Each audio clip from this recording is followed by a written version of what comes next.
যদি ইমামে হোসাইনের আওলাদ ইমামে আলী আসগারকে ওই দিন কারবালার প্রান্তে রাখা হতো, আমার মনে হয় আল কাউসারের পানি বের হয়ে যেত।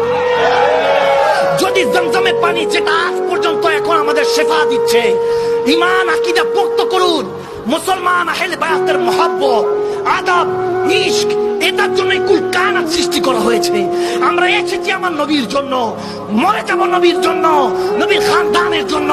আর সেই খানদান যারাই উম্মতের জন্য কেঁদেছেন, যখন আম্মা জানরা বলতেছে ইয়া হোসাইন, আপনি ছোট 6 মাসের বাচ্চাকে নিয়ে যান, বাচ্চাদের দিকে তাকিয়ে হয়তো পানি দিয়ে দিবে।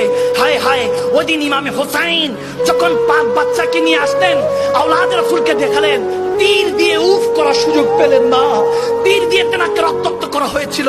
ওদিন ইমামে হোসাইন শিশু আলী আসগারের রক্ত মোবারক নিয়ে আল্লাহর কাছে দেখাচ্ছিলেন, আল্লাহ তোমার নবীর উম্মতের জন্য, আর কিছুর জন্য না, তোমার নবীর উম্মতের দিন কায়েমের জন্য।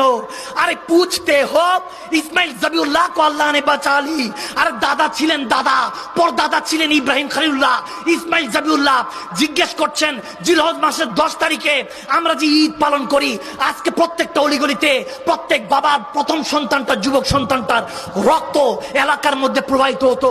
যদি ইসমাইল জবিউল্লাহ যদি হেফাজত ছুরি থেকে আল্লাহ না করতেন, শুধু খেয়াল করেন যে দাদার